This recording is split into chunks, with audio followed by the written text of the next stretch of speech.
Hello बच्चों, चलिए प्रश्न को पढ़ते हैं। अंडे में पीतक की मात्रा एवं वितरण में परिवर्तन प्रभावित करता है। तो बच्चों, हमसे यहाँ पर प्रश्न में पूछा गया है कि अंडे में पीतक की मात्रा और वितरण में परिवर्तन किसको प्रभावित करता है। पहला विकल्प है युग्मनज के निर्माण को, दूसरा है विदलन के प्रकार को, तीसरा है उत्पन्न कोरक खंडों की संख्या को और चौथा है निषेचन को। चलिए बात करते हैं इस प्रश्न की मुख्य अवधारणा और इस प्रश्न की मुख्य अवधारणा में। तो बच्चों, जो अंडे होते हैं इनमें पीतक की अंडे में पीतक की मात्रा के आधार पर कई प्रकार के क्या होते हैं, अंडे होते हैं।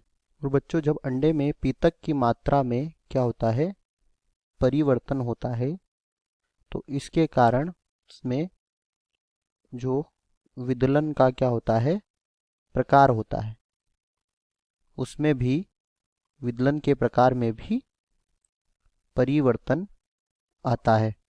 और बच्चों, विदलन जो होता है यह दो प्रकार का होता है। एक होता है पूर्णभंजी विदलन और दूसरा होता है अंशभंजी क्या होता है, अंशभंजी विदलन।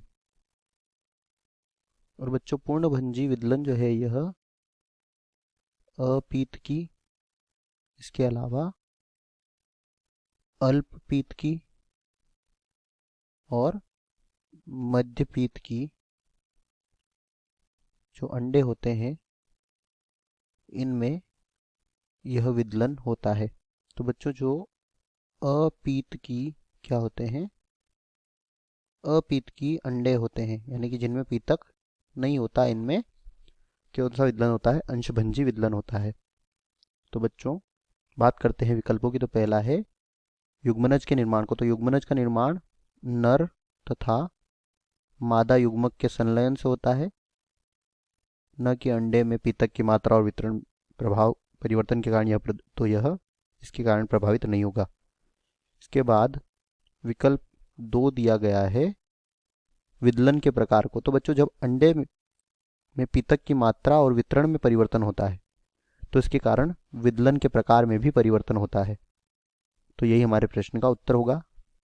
उत्पन्न कोरक खंडों की संख्या। तो कोरक खंडों की संख्या जो है यह किस पर विदलन पर निर्भर करती है कि उसमें विदलन की संख्या कितनी है, न कि अंडे में पीतक की मात्रा और वितरण के प्रकार पर। तो यह भी गलत हो जाएगा। और इसके बाद है निषेचन। तो बच्चों, निषेचन को यह प्रभावित नहीं करता। दिए गए प्रश्न का सही उत्तर है विकल्प बी। आशा करते हैं आपको समझ आया होगा। धन्यवाद।